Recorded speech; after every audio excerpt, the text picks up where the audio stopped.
तो दोस्तों एक बार फिर आपका स्वागत है हमारे YouTube चैनल लर्न समथिंग में। आज के इस चैप्टर में हम देखेंगे चैप्टर 3 का हमारा 6th वाला मेथड जो है लीनियर इक्वेशन मेथड। तो चलिए आइए देखते हैं।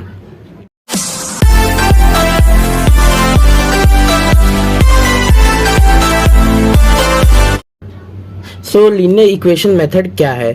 Linear equation method differential equation में देखा जाए तो देखिए यहाँ पे क्या लिखा हुआ है, और differential equation is said to be linear differential equation if, मतलब इसमें कुछ कंडीशन दे दे। क्या? Dependent variable y, that is क्या है, y is equal to F of X और y is equal to X square. ऐसा इसने तो पहले इक्वेशन बना दिया है। इसका मतलब ये क्या है कि ना, जब भी अगर y की वैल्यू बढ़ेगी तो एफ ऑफ एक्स की वैल्यू भी बढ़ेगी, जब अगर y की वैल्यू डिक्रीज होगी तो एफ ऑफ एक्स की वैल्यू भी डिक्रीज होगी। मतलब ये दोनों एक दूसरे पे डिपेंड करेंगे। फिर इसके बाद से उसने क्या बोला, appear only in a first degree. फिर देयर आर टू कंडीशन, और दो कंडीशन है। कौन से और दो कंडीशन है? y and dy by dx are not multiplied together। जैसे कि इसने एग्जांपल दिया है, for example x square plus y into D Y by D X are not like that. मतलब जब भी अगर क्वेश्चन में y into D Y by D X आएगा तो ये लीनियर इक्वेशन मेथड से सॉल्व नहीं होगा। इसमें y into D Y by D X नहीं होना चाहिए, ऐसा नहीं होना चाहिए। सॉल्व होगा लेकिन इसको हम लोग कुछ तरीके से इसको हटाएंगे। फिर इसके बाद से दूसरा हमारा क्या है कि नाम से लीनियर इक्वेशन है, तो इसके पावर में क्या होना चाहिए, हमें जैसे x आया तो x के पावर में 1 होना चाहिए, ना कि y स्क्वायर होना चाहिए। फिर इसके बाद से y आया तो y के पावर में भी 1 ही होना चाहिए, 1 से ज़्यादा कोई पावर नहीं होना चाहिए।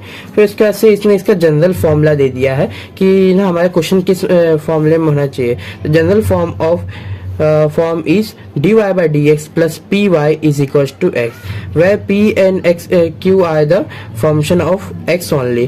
मतलब p क्या होगा, x मतलब कोई x का वैल्यू होगा, मतलब फंक्शन होगा, और q भी हमारा x का फंक्शन होगा। जैसे कि हम कोई एग्जांपल देख लेते हैं। फॉर एग्जांपल यहाँ पे है dy by dx plus X Y is equal to E of X. यहाँ पे जो हमारे दोनों x आया है, ये दोनों फंक्शन है। किसका फंक्शन है? सिर्फ x का ये फंक्शन है। यहाँ पे मैंने लिखा है i the function of x only. फिर दूसरा क्या है हमारा कि सबके पावर में 1 है। क्या यहाँ पे लिखा दे है ऑल पावर इज 1, तो हाँ इसके सबके पावर में 1 है। फिर D Y by D X multiply कर रहा है क्या y के साथ, तो नहीं कर रहा है, ऐसा होना भी नहीं चाहिए। फिर हमारा IF का मतलब क्या होता है ना, देखिए IF का मतलब हमारा क्या होता है, इंटीग्रेटिंग फैक्टर। IF का हमारा फुल फॉर्म होता है इंटीग्रेटिंग फैक्टर। और जब जहां भी मैं IF लिखूं आप समझ जाइएगा इंटीग्रेटेड फैक्टर हमारा क्या है। उसका फॉर्मूला होता है E is equal to power में integration of P into D x. वहाँ पे P क्या है? P हमारा फंक्शन ऑफ X है, तो जो भी हमारे यहाँ पे वैल्यू आएगा वो हमारा फंक्शन ऑफ X होगा।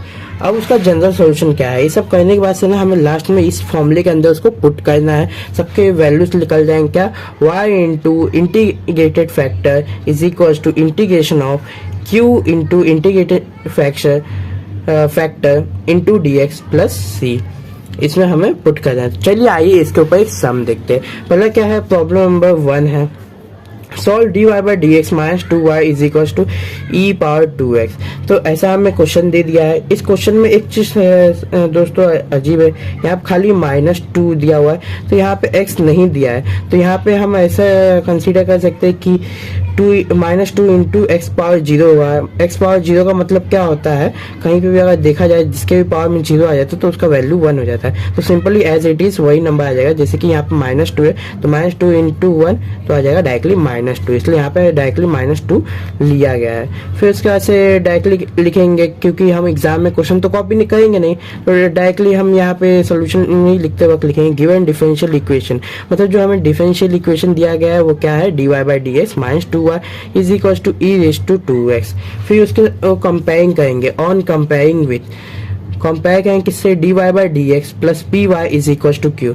अब लीनियर मेथड में हमेशा ना हमें इसको कंपेयर करना होगा, फिर इससे आगे बढ़ना होगा।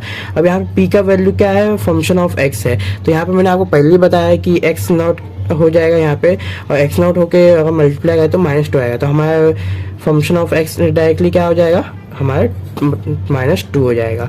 अगर +2 होता तो हम लोग वहाँ पे माइनस नहीं लेते, लेकिन जब भी माइनस आए तो आप माइनस का ध्यान रखिएगा। तो पी का वैल्यू क्या है -2, और इस साइड वाला वैल्यू क्या है हमारा कंपेयर करेंगे तो इज इक्वल्स टू के दोनों मतलब इज इक्वल्स टू के साइड दूसरी साइड 2x है और इज इक्वल्स टू के दूसरी साइड q है। तो q का वैल्यू क्या है e पावर 2x, तो e पावर 2x है। फिर इंटीग्रेटेड फैक्टर में हम जाएंगे जो हमने फॉर्मूला पहले देखा था, IF is equals to e power integration of p into dx। अब p का वैल्यू क्या है -2, तो -2 लिखा इंटू dx लिखा। अब -2 क्या है कांस्टेंट है तो बाहर आ जाए, देखिए बाहर आ गया 1 इंटू dx है। आप बोलेंगे 1 भी कांस्टेंट है, हाँ 1 कांस्टेंट है, लेकिन अगर 1 बाहर निकाल देंगे तो इसका इंटीग्रेशन हम नहीं ले पाएंगे डायरेक्टली, हमें 1 रखना पड़ता है। तो 1 का constant with respect to dx है, इंटीग्रेशन है, तो अगर dx है तो सिंगल वैल्यू आ जाएगा डायरेक्टली, वेरिएबल आएगा x। अगर dy होता है डायरेक्टली dy आता है। तो e पावर -2x क्या है इंटीग्रेटेड फैक्टर है। अब नेक्स्ट स्टेप हमें क्या करना है, नेक्स्ट स्टेप हमारा है ना ये वाला फॉर्मूले में हमें जाना है। वो क्या है जनरल सोल्यूशन का फॉर्मूला है, देखिए जो मैंने अभी थोड़ी देर पहले आपको बताया था। तो जनरल सोल्यूशन के फॉर्मूले में क्या है y into I F is equals to integration of q into I F into D x plus C, bracket में आई एफ है। तो पहले तो y वैसे का वैसे ही लिख लेना है, फिर इंटू आई एफ क्या था e पावर -2x, तो e पावर -2x लिखा। फिर इंटीग्रेशन ऑफ q का वैल्यू हमने यहाँ पे लिखा है e पावर 2x लिखा, तो e पावर 2x डालेंगे। आई एफ का वैल्यू क्या है e पावर -2x, दोनों इंटू में इंटू dx प्लस c।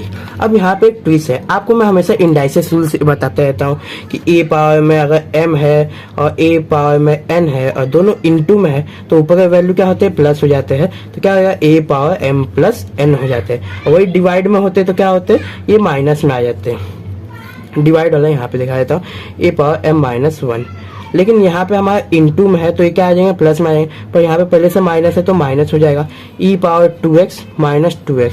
अब इसको छोड़ के अगर आप देखिए सेम टर्म डिफरेंस साइन तो क्या होता है 0 हो जाता है, तो e पावर क्या हो जाएगा इसका वैल्यू e पावर 0 हो जाएगा। और किसी पावर में भी 0 आ जाता है मतलब उसकी वैल्यू क्या हो जाती है 1 हो जाती है। यहाँ पे सिंपली आ गया integration of 1 into dx plus c. तो integration of 1 with respect to dx मतलब जो विथ रिस्पेक्ट टू चल रहा है ना वही वेरिएबल आ जाए, तो dx चल रहा है मतलब यहाँ पे x वाला चल रहा है तो यहाँ पे डायरेक्टली x आ जाएगा। तो ये देखिए यहाँ पे मैंने आपको वही सॉल्व करके बताया है।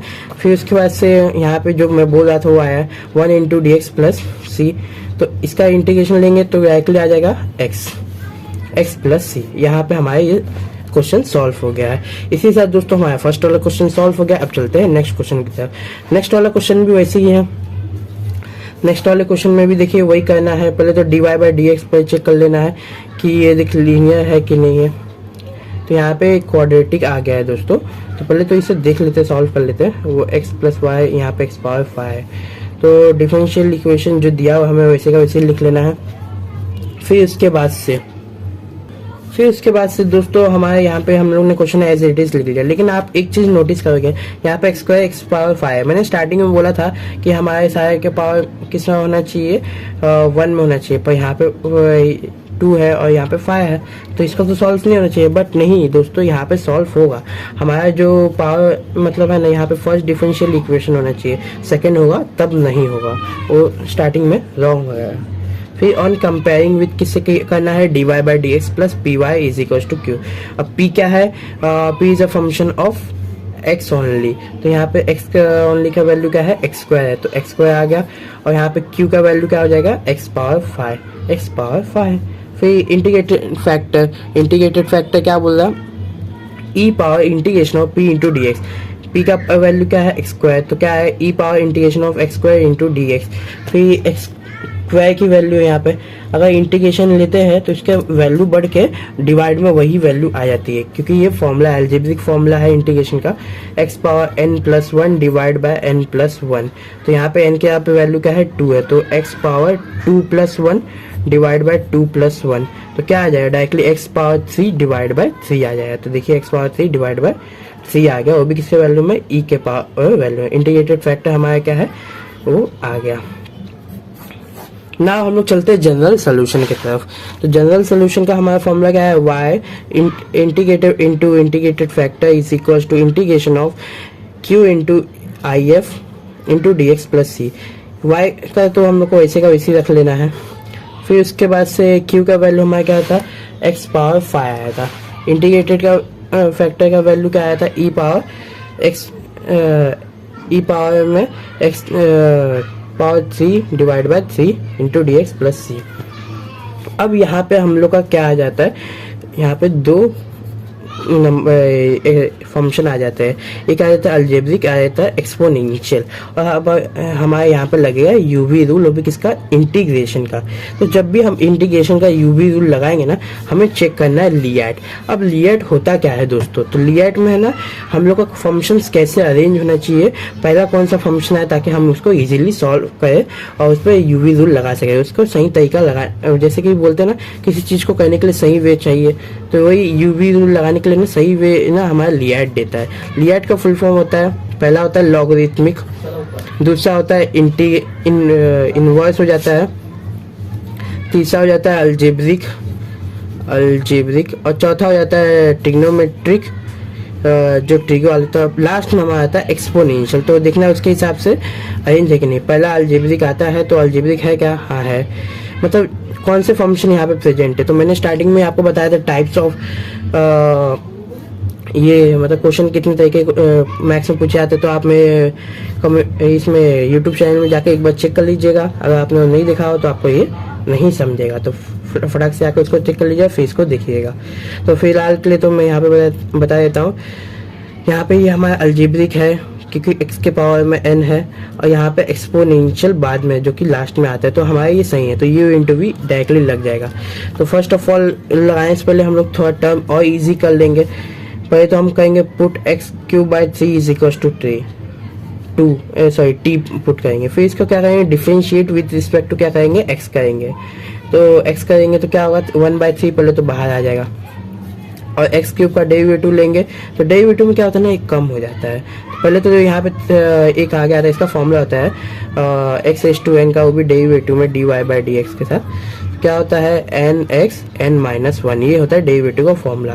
तो यहाँ पे क्या है, 1/3 हमारा पहले से बाहर है, और यहाँ पे क्या है, एक्स एस टू 3 है, तो यहाँ पे हो जाएगा डायरेक्टली 3 पहले आगे आएगा इसके जैसा, फिर इंटू में क्या होगा एक्स, फिर उसके बाद से 3 माइनस 1, ये कैंसिल होगा तो क्या होगा 1/3 3 इंटू एक्स पावर स्क्वायर। अब यहाँ पे सेम है, ये भी कैंसिल हो जाएगा पर डिवाइड में।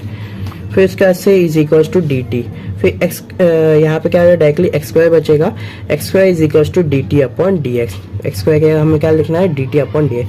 फिर यहाँ पे इसको यहाँ पे डिवाइड है तो वहाँ भेज देंगे तो क्या होगा, मल्टीप्लाई हो जाएगा। फिर मल्टीप्लाई हो जाएगा तो हमारा x square into D x का वैल्यू क्या हो जाएगा, हमारा डी टी हो जाएगा। फिर डायरेक्टली हमें क्या लिखना है, जो हमारा था पहले से, तो हमारा क्या था, पहले तो हम इसको x पावर 5 को हम लोग ब्रेक करेंगे। जैसे मैंने आपको हमेशा इंडाइसेस रूल बताया, a power n plus a power m, तो इसको सॉरी यहाँ इंटू है, तो क्या होता है a n प्लस n होता है। तो इसे हम लोग इसको तोड़ भी सकते हैं, जैसे यहाँ पे क्या हुआ है e पावर x पावर 5 है, तो हम लोग इसको दो पार्ट में डिवाइड किए, एक x पावर 2 और एक x पावर 3 में डिवाइड किए। आगे पीछे लिखेंगे तो भी चलेगा दोस्तों, इसमें कोई प्रॉब्लम नहीं है। फिर इसके बाद से यहाँ पे x पावर 3 डिवाइड बाय 3 को हम लोग क्या कंसीडर किया था, t कंसीडर किया, तो यहाँ पे हम लोग t लिख लेंगे। X square into D x का वैल्यू हमारा क्या आया था, तो डायरेक्टली डी टी आया था, तो हम लोग यहाँ पे डी टी लिख लेंगे। और एक्स क्यूब का वैल्यू भी हमारा वैसे ही हो जाएगा, मतलब ये क्या हो जाएगा ना, थोड़ा चेंज हो जाएगा। आप देख लीजिए, यहाँ 3 डिवाइड करेगा, वहाँ क्या मल्टीप्लाई करेगा, तो क्या हो जाएगा, एक्स क्यूब के वैल्यू हो जाएगा 3t, तो वहाँ से हम लोग ने ये वैल्यू निकाला 3t into e power t into D x plus c, ताकि हमारा मेथड सिंपल हो जाए। ये हमारा पावर के ऊपर पावर आया था तो थोड़ा हार्ड लग रहा था। फिर उसके बाद से इंटीग्रेशन लगाएंगे, इंटीग्रेशन में हमारा फिर से u इंटू वी का फॉर्मूला लग रहा है, तो इसमें चेक कीजिए क्या लिएट चेक करेंगे, तो पहला क्या, ये ट्रिग्नोमेट्रिक है और ये एक्सपोनेंशियल, हाँ ये लास्ट में आ रहा है, मतलब हमारा सही चल रहा है अब तक के लिए। तो पहला तो इंटीग्रेशन का फॉर्मूला क्या है, u इंटू वी का, तो पहले u बाहर होगा, मतलब t बाहर होगा, और इंटीग्रेशन ऑफ हमेशा v dx, फिर वापस से इंटीग्रेशन ऑफ बड़ा सा ब्रैकेट में, ब्रैकेट के अंदर एक और इंटीग्रेशन ऑफ किसका होगा, v dx का होगा, और फिर डेरिवेटिव ऑफ u होगा इंटू dx के साथ, फिर ब्रैकेट क्लोज, फिर ब्रैकेट के बाहर एक dx होगा क्योंकि ये बड़े वाले ब्रैकेट का इंटीग्रेशन है, प्लस c। फिर हम लोग को इसके ऊपर अप्लाई करना है। तो पहले तो इसके ऊपर अप्लाई करेंगे। यहाँ पे मैं आपको रफली बता देता हूँ। तो पहले कौन बाहर आएगा, यू क्या है अपना टी, और ई क्या है अपना वी, ई पावर टी। तो ये टी बाहर आएगा तो क्या लिखेंगे हम, सी तो पहले से बाहर है, टी बाहर है, मतलब T integration of E power T. अब यहाँ पे हमारा dx मैंने लिखा है, पर यहाँ पे विद रिस्पेक्ट टू हमारा क्या चलेगा, dt चलेगा। यहाँ पे आपको dt लिख लेना है, dt। फिर हमारे माइनस, फिर इंटीग्रेशन ऑफ बड़ा ब्रैकेट, फिर integration of v dx। v क्या है हमारा, e एक बार dx नहीं आएगा, v हमारा e पावर t है, e power t into D T. फिर डेरिवेटिव ऑफ किसका, डेरिवेटिव ऑफ u, मतलब हमारा derivative of t divide by dt। फिर इसके बाद से बाहर dx है, मतलब dt है। फिर इसके बाद से दोस्तों अब जैसे ही हम लोग ने ये लगा लिया, जो मैंने आपको पीछे बताया वो यहाँ पे भी लिखा हुआ है, तो हम लोग डायरेक्टली डेरिवेटिव इंटीग्रेशन लेना स्टार्ट करते हैं। तो t तो ऐसे कैसे, integration of e raise to T, तो वही होगा e रेस टू टी, क्योंकि यहाँ पे 1 है, 1 नीचे डिवाइड में आ जाए तो 1 नहीं भी दिखाए तो भी चलता है। फिर integration of e power t into derivative, अब सेम से में कैंसिल होकर 1 ही आएगा। फिर into D T plus c. अब एक बार और इंटीग्रेशन लेंगे किसका, इसका लेंगे, क्योंकि ये फाइनल यहाँ पे अंदर का इंटीग्रेशन हो गया। अब बाहर का इंटीग्रेशन क्या है, जो है बॉक्स का, तो integration of E power T क्या होगा, वही होगा, ई पावर टी होगा। तो अब सेम बाहर आ गया। अब हम लोग क्या करेंगे ना, रिप्लेस कर देंगे, जहाँ जो हमारा टी है ना, टी यहाँ पे हम लोग क्या लेंगे, एक्स पावर सी। तो एक्स पावर सी हर जगह देखिए ऐसे आ जाएगा। कॉमन निकालना निकाल लीजिए, नहीं निकालना कोई बात नहीं है। सी को इंटू करते चलिए, सी को इंटू करेंगे तो यहाँ पे ये 3 इससे कैंसिल होगा, एक 3 इसको मिलेगा, तो यहाँ पे क्या होगा 3 ई पावर एक्स क्यूब। फिर इसके बाद से यहाँ पे हमारे देखिए ई पावर एक्स क्यूब दोनों में सेम है, हमने कॉमन बाहर निकाल दिया। ब्रैकेट में क्या है, x cube minus 1 plus c. अब ये हमारा क्या है, सेकंड क्वेश्चन का आंसर है। अब यहीं तक दोस्तों आपको कहना है। इसी साथ दोस्तों हमारे सेकंड क्वेश्चन सॉल्व होता है। तब तक के लिए चलते आगे वाले क्वेश्चन की तरफ। ये हमारा थर्ड क्वेश्चन है, इसको थोड़ा सा मैं आपको बता देता हूँ, क्योंकि देखिए स्टार्टिंग में हमें बोला गया था D Y by D x plus यहाँ पे X into Y is equal to 10 of X होना चाहिए। तो यहाँ पे हमारा पहला तो यहाँ पे कॉस को आ गया, तो इसे हमें हटाना है। तो कैसे हटाएंगे, सेम चीज से डिवाइड करेंगे। तो कॉस को ऐसे डिवाइड करेंगे तो क्या होगा, तो कॉस को ऐसे डिवाइड करेंगे तो D Y by D X हो जाएगा, ये हट जाएगा कॉस स्क्वायर आके, जैसे cos square X divide by cos square X हो जाएगा। सेम सम है मतलब नंबर है, और डिवाइड करेंगे तो हट जाता है, 1 हो जाता है। फिर उसके बाद से यहाँ पे नहीं है तो 1 अपॉन कॉस स्क्वायर हो जाएगा। देखिए 1 upon cos square of x is equal to 10 into 10 divide by 1 upon cos square of x आ गया। ये स्टेटमेंट आपको लिख लेना है दोस्तों, dividing by cos square of x on both side. फिर D Y by D x is plus sec square. अब सेक कैसे होगा, क्योंकि 1 अपॉन कॉस क्या होता है, सेक ऑफ एक्स होता है, इसलिए सेक यहाँ पे स्क्वायर था तो sec square of x into y. फिर sec square of x into 10 of x, same as it is यहाँ पे वही अप्लाई किया गया। फिर इसके बाद से on comparing with D Y by D X. अब पी के हमें वैल्यू क्या मिल गया है, sec square of x. Same इसको भी ऐसे ही सॉल्व कर लेना है, आपको मैं दिखा देता हूँ, आप एक बार खुद से ट्राई कीजिए। और तब तक के लिए मैं चलता हूँ आगे के इस पे। ये हमारा इसका सोल्यूशन का आंसर है। हम चलते हैं आगे फोर्थ वाले सम पे। फोर्थ वाले सम भी ऐसी ही है, x into D Y by D X, फिर x minus Y into D x is equal to 0। इसको एक बार वापस से ऐसे लिख लेना है, क्योंकि एग्जाम में हम क्वेश्चन नहीं लिखेंगे, डायरेक्टली यहाँ पे सोल्यूशन लिख के करेंगे। तो directly the given differential equation. फिर इसके बाद से डिवाइड करना है, किससे डिवाइड करना है, हम लोग को यहाँ पे dx हटाना है। तो dividing by dx on both side, क्योंकि क्वेश्चन में हमारा दिया हुआ है, पर हमें पैटर्न के हिसाब से कैसा चाहिए, पैटर्न के हिसाब से D Y by D x plus P Y is equal to C. D X हमें ऐसा नीचे चाहिए होता है, तो हम लोग इसको नीचे लेने के लिए यहाँ पे डी एक्स से हर जगह मल्टीप्लाई करेंगे।